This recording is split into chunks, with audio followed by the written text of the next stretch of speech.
Hey guys, Paul McLean here, and welcome to the Monday Morning Wake Up Podcast. And I'm excited that you joined. In fact, I'm excited every week that I get to start my week with you, and hopefully it starts your week in a better way like it does for me.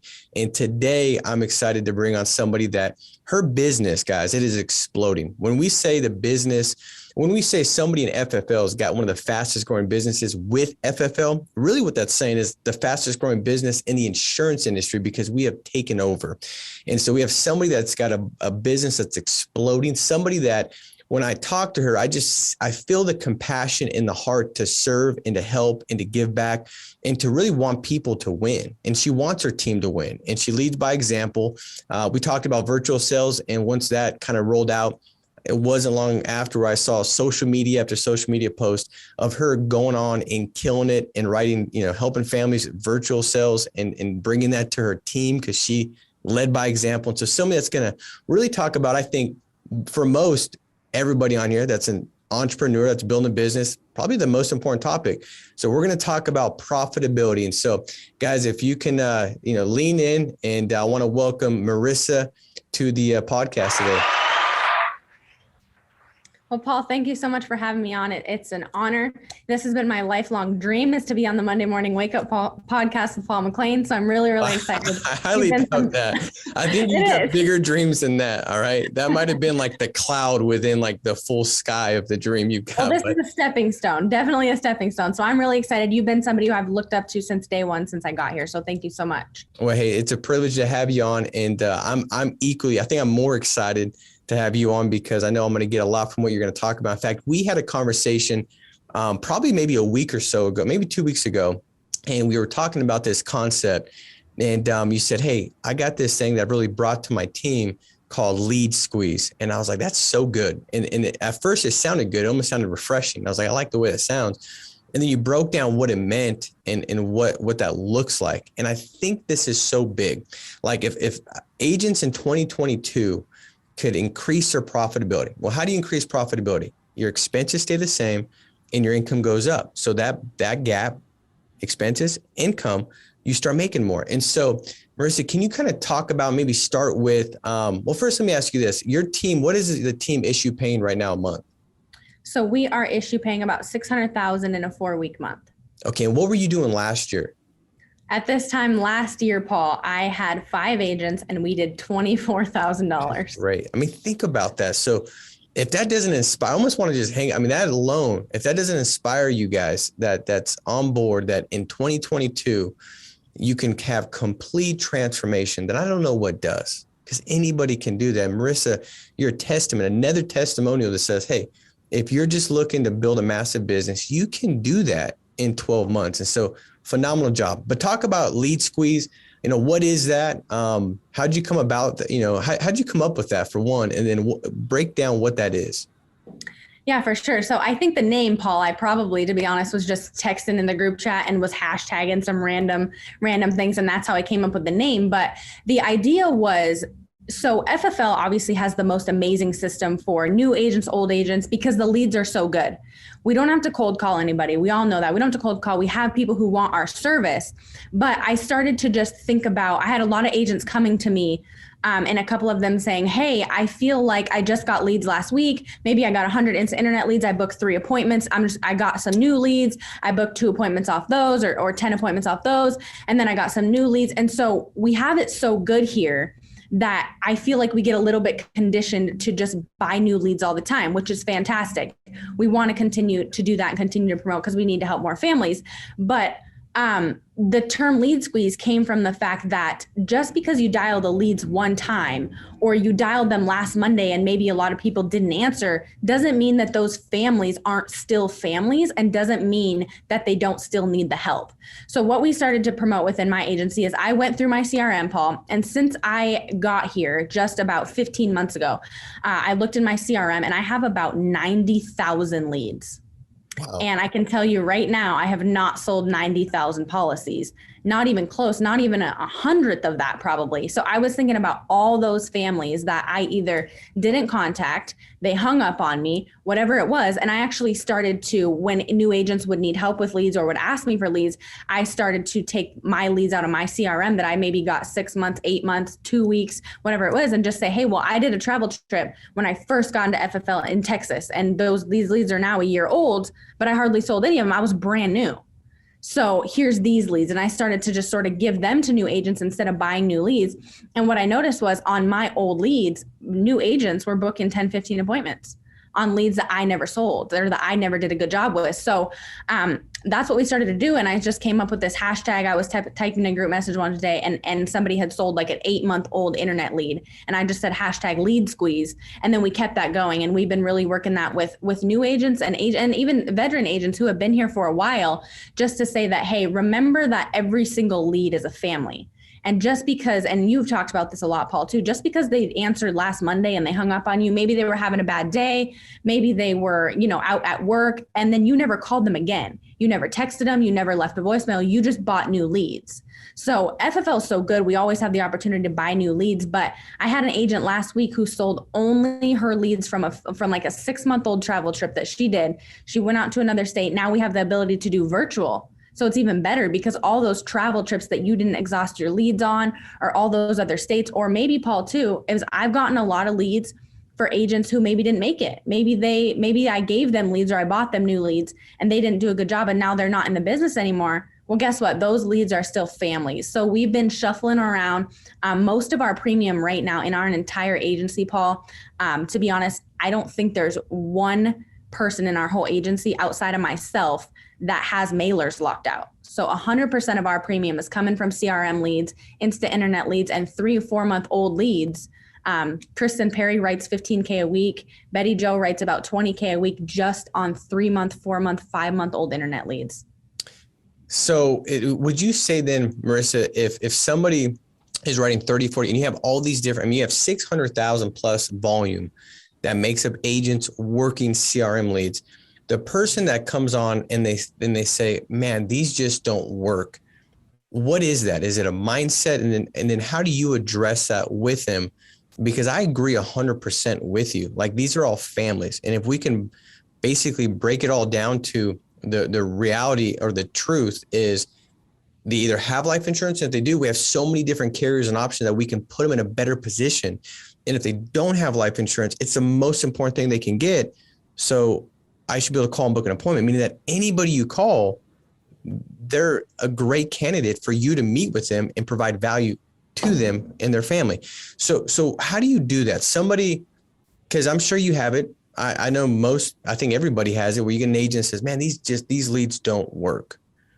Yeah, Paul, absolutely. I think that 100% is a mindset thing. And I think it's your perspective when you're looking at the leads. So, we talked about this on our team call as well, Paul, when you were on, but it's how you're looking at them. So if you're just looking at them as leads, it's not going to be the same. So it's almost like you just are doing what you're instructed to do, right? Well, Paul told me I just need to call my leads 3 times. And after I've called them 3 times, I've done my job. That's a mindset thing and a perspective thing of you. Are you just trying to go through the motions and do your job? Or are you looking at every lead as a family? So I think that's the first thing is agents that come in and say they don't work. You have to switch their mindset to, these are families. These aren't leads. Leads is just a word that we use to describe these families that ask for our help. So I think that's the first thing. And the second thing, Paul, is to point them in the direction of, everybody else on the team and everyone else who's not more special than they are. They're not more talented. They don't have more experience. All they do is they just have a different mindset when they look at the leads and they put in different activity. So I think to say it's the leads or the leads is bad is just an excuse for, maybe you're not dialing at 7:30 a.m. Maybe you're not letting it ring all the way through. Maybe you're not double dialing. Maybe you only, you don't dial at all, or you go to the gym or you go to the grocery store at 1 p.m. and you're not putting in the full schedule. It's almost like the first instinct is to say it's the leads. But first of all, the leads are family, and there's every single other person in our agency and within FFL as a whole is selling 3-month-old, 4-month-old, 5-month-old leads and helping those families because of how they simply look at the leads and they don't let that negativity in. So I think that's just the biggest thing is how you look at it, what you're telling yourself. And also, Paul, when I first came into the business, trust me, I was not like dial day was not my favorite. And I speak from experience when I say that. So I'm not judging anybody to say that it's the easiest thing to do. When you come from not being self-employed and you go to being self-employed, it's very, very easy to get up at 10 a.m. and, go and you don't say no to any of the things that you need to do with your friends and family right away. So I did that. And I would sit down and say, well, I dialed them once and I got really uncomfortable, so I stopped. So I'm the biggest culprit of that. So I can speak from experience to say that once you really sit down and look at those leads as family, if you have 100 leads and those are families that you want to protect, it doesn't matter how old they are. It doesn't matter how new they are. You will protect them because you sat down and said, I'm going to protect these. If you sit down at the beginning of the day and you say, these leads are bad, guess what? They're going to be bad. Well, you know what? I'll tell you what, and I mean this, that might be the best thing I've ever heard from a sales training standpoint. Like, and when you say this lead, whatever comes off after that, it's not going to be all that valuable because you've labeled a family as a lead, right? It's like me telling my 6-year-old, like, you're a brat. And then I'm mad about the fact that she's always being a brat. Well, I can't value something above the label I've given it. And so when you don't call it a lead, but you say these families right here, and then you go back and say, well, every family needs life insurance. And if every family that I call has life insurance, which they don't, they need more, or I could probably give them a better plan. Then what that does is allows you to treat that lead as a family because you didn't label it as just a lead. You labeled it as a family.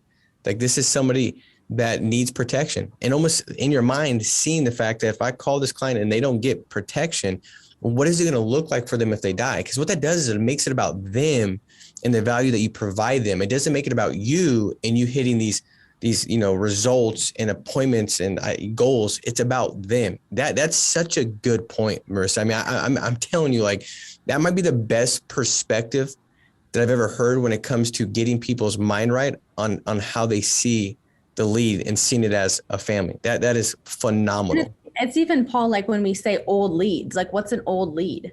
Like an old family? Mm-hmm. Like the family's not old. You know what I mean? Like it's a 3-month-old family. Like, no, it's not.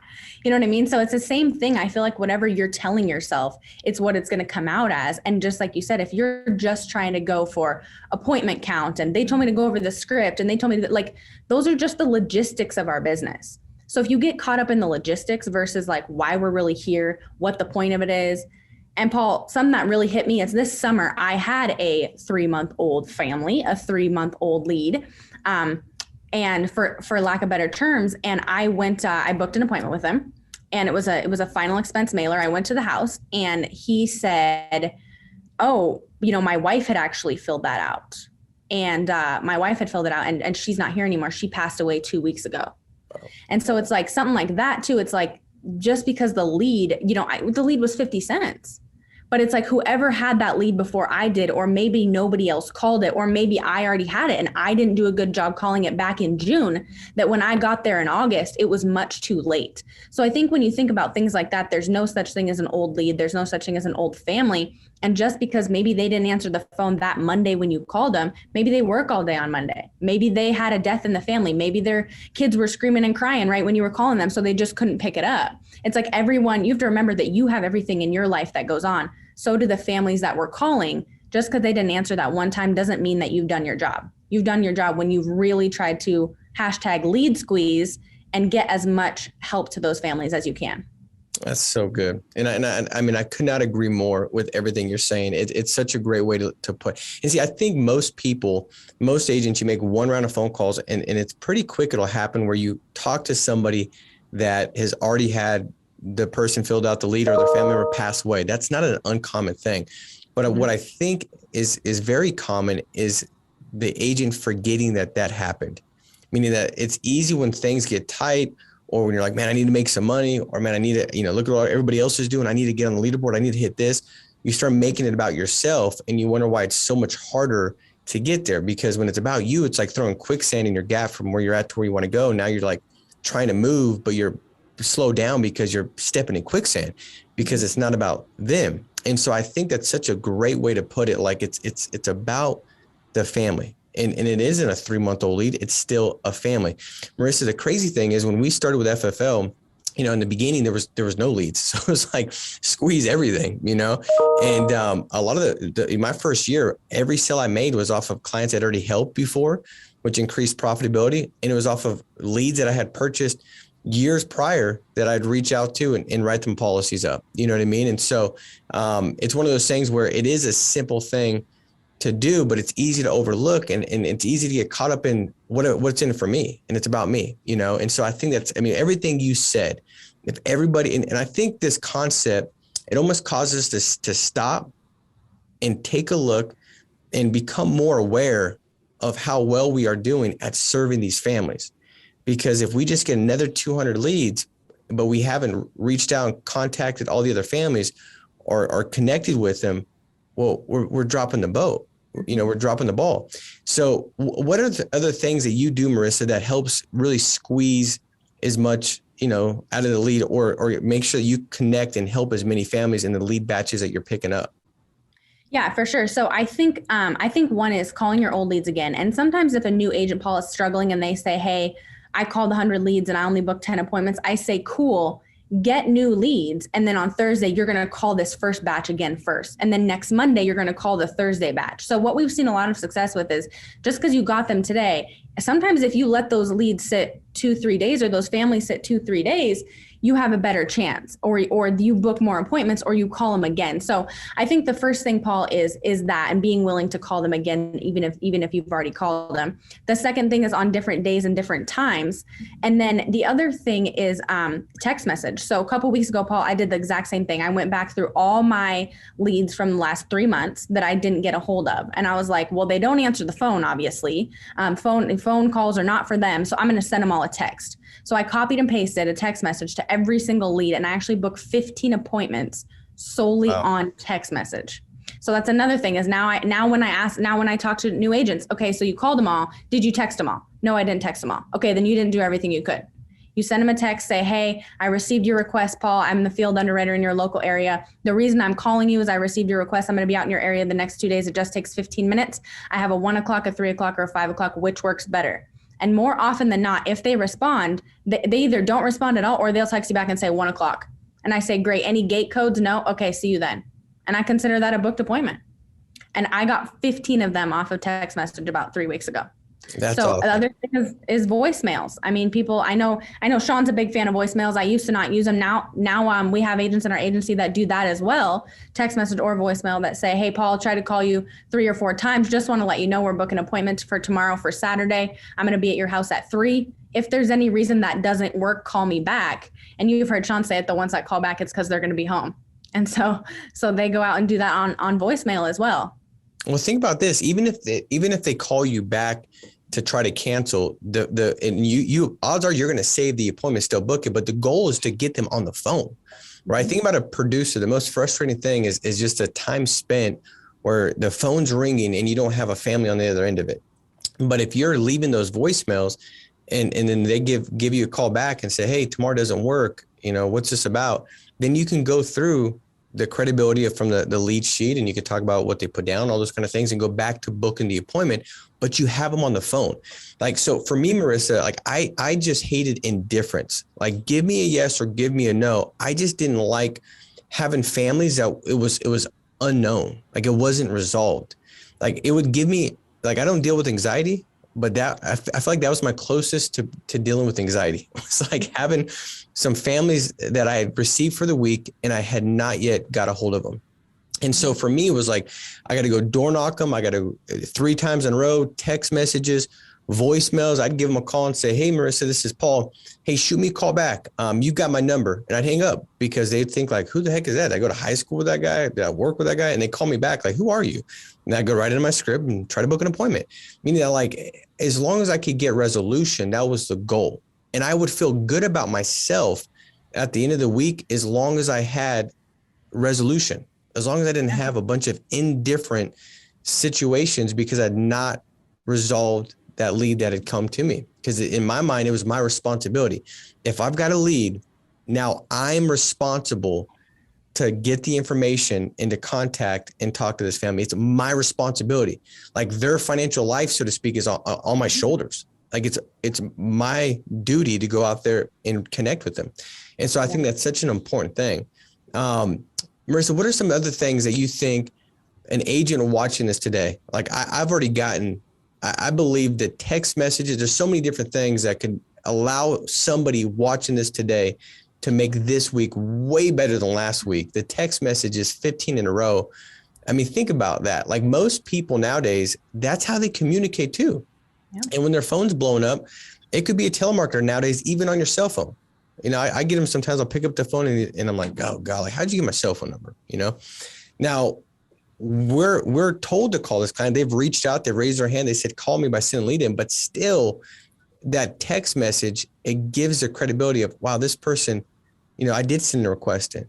And so that's so valuable. Anything else when it comes to squeezing as much from the leads, whether that's referrals, other policies in the home, friends, family, anything else that you kind of have been focused in on this hashtag lead squeeze? Because this is a big deal. Yeah. So I think one thing too, Paul, is just to your point right there about not answering the phone and having a text message is I try to think about like myself, right? Because the families are not much different. They're not any different than what we do on a daily basis, and they're like us. So if you think about it, if I have someone that calls me twice in a row from a random number, I'm still not going to probably answer it. And then they send me a text and says, hey, this is Paul McLean. I was just calling you about the Zoom call we had scheduled today. Then I'm like, oh, Paul, I know exactly why you're calling, because you sent me a text. So a lot of times, just because you call them twice, 3 times, they think, and you don't leave any voicemail, you don't leave any text, but they still don't know why you're calling and they're not going to answer. So I had one the other day, Paul, that texted me back 2 weeks later and said, hey, I'm so sorry I didn't get back to you. I was just going through my messages and reread this. Can you come tomorrow at 4?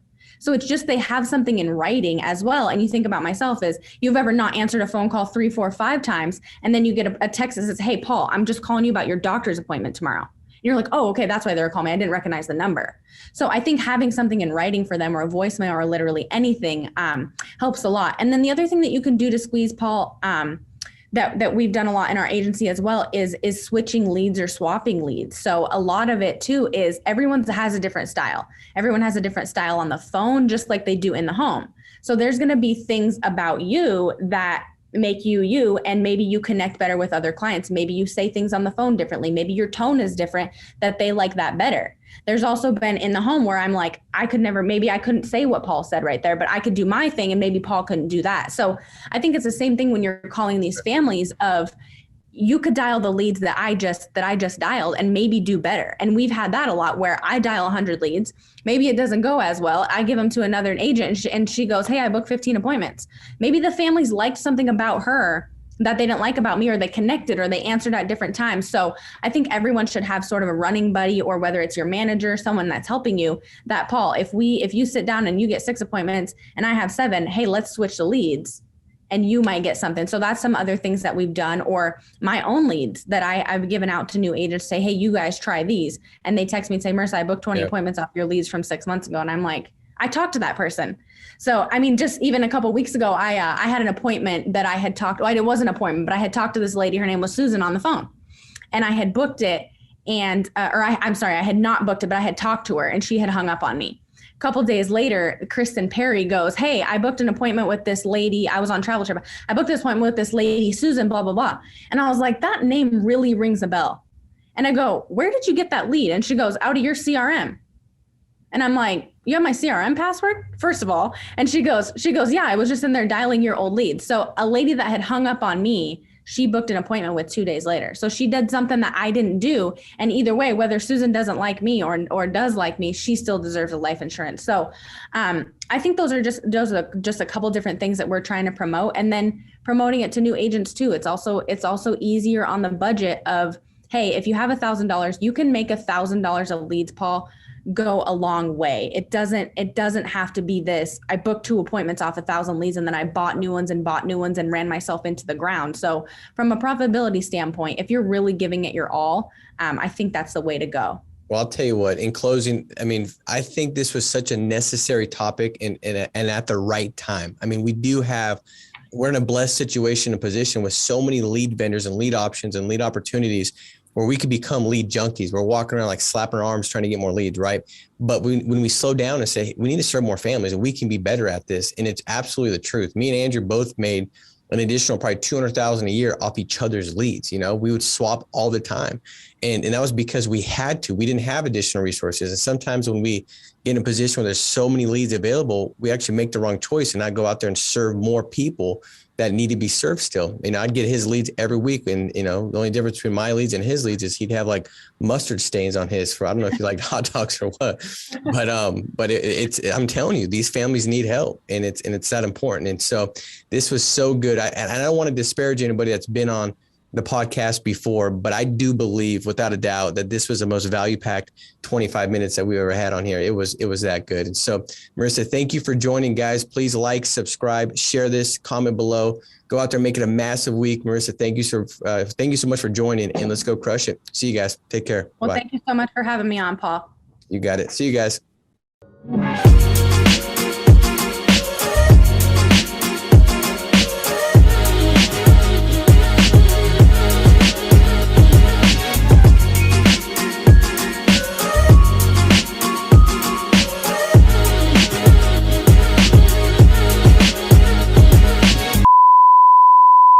Hey guys, what's going on? It is time once again to give away $250 in lead credit. If you commented on last week's video, which is playing right here, you're automatically entered to win $250 in free leads. That's pretty incredible if you ask me. So that begs the question, what are you doing right now? Leave a comment right down below for your chance to win free leads next week. It's that easy. One comment could win you $250 in free leads that could turn into $2,000 or $20,000 in your bank account. So leave a comment, it's that simple, and it could help your business dramatically. Without further ado, let's see who won this week.